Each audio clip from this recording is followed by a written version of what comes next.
Thank you very much. Like other speakers, I wanted to appreciate the excellent cooperation with Abdulaziz Saud Al Batain Cultural Foundation and all the other organizers who brought this event together.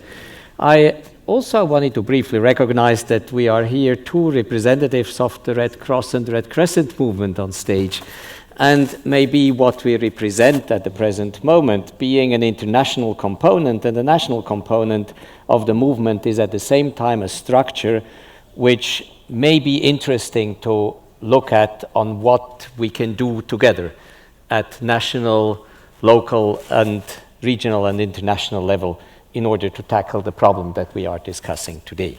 It's difficult to consider humanity without thinking of cultural heritage and the rich legacy left to us from previous generations. The legacy is source of pride of communities and integral part of the fabric of society.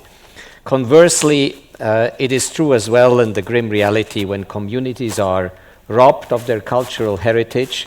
We see, as we have seen in recent battlefields, the Buddhas of Bamyan, the sites in Palmyra and Mosul, these acts are attacks on shared identity, memory, dignity, and the future of entire populations. So it goes to the core of the fabric of society.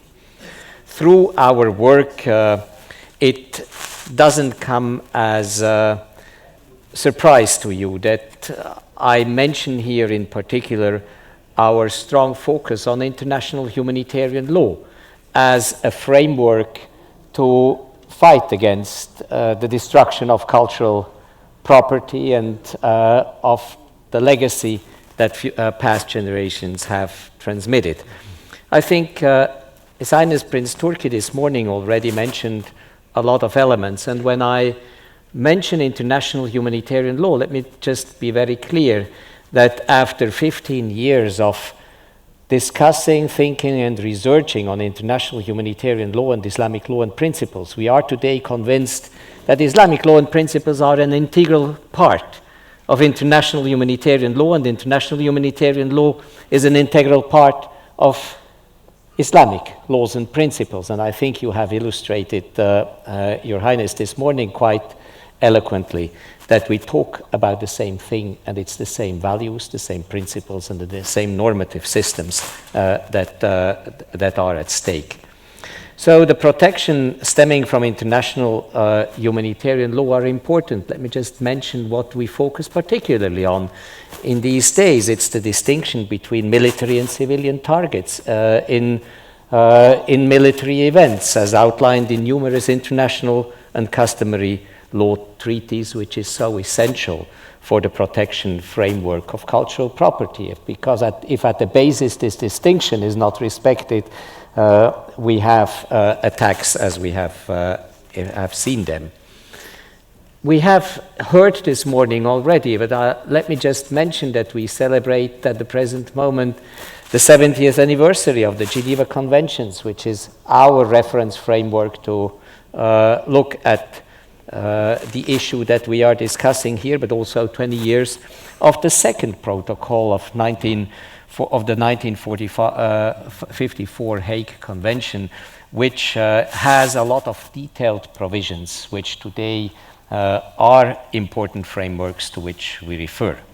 Whether in terms of promoting international humanitarian law and its safeguards or protecting cultural property in times of war and peace, I believe we have come a long way, and I don't want to misrepresent and to underestimate all the difficulties, but we should also recognize that these laws have protected in the past civilian population's cultural property. I'm convinced that the single most effective way to stop further degradations in war is the respect of international humanitarian law.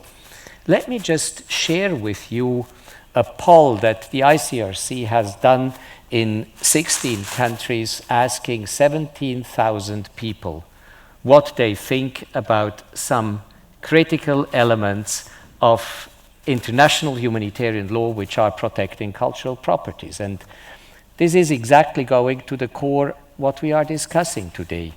out of those 17,000 people in 16 countries, we found 72% only, or should we be happy about 72%, think that it is wrong to attack religious and historical monuments.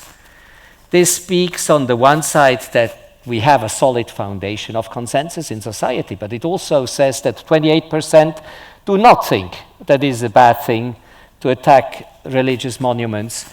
And this is a disturbing figure, and it is exactly at the core on what we should do and discuss. How can we enlarge the 72 so that it is going to 100% of respect, and this is exactly at the core of what education is. So let me just briefly mention what are 3-4 things which we find particularly important. We think we need more states to become parties of treaties, to take formal obligations to respect international laws and the different legal frameworks.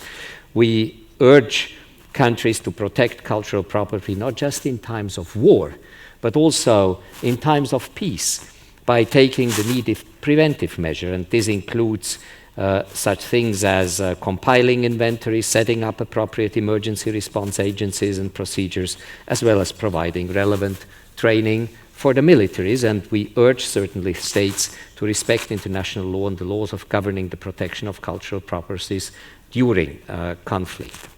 Let me also lastly say that the ICRC is committed to support states and other actors in respecting these standards, and we have our advisory services which are here to be used to not only educate in a formal way the population at large, but educate administrations, armed forces to respect those basic provisions during times of war.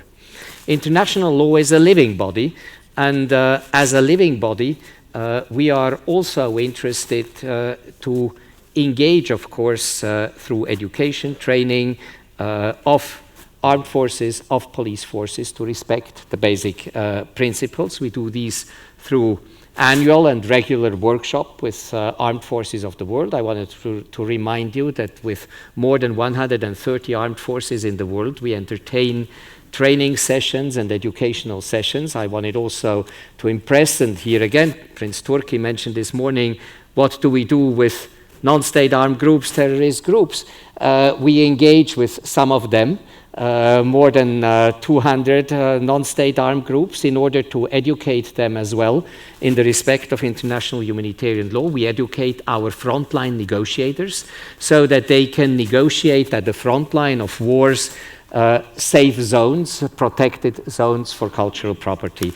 And I wanted just to give these few examples as educational examples on which you can count on us to be strong partners of states and to try to promote the agenda which is at stake today with you. Thank you very much. Thank you.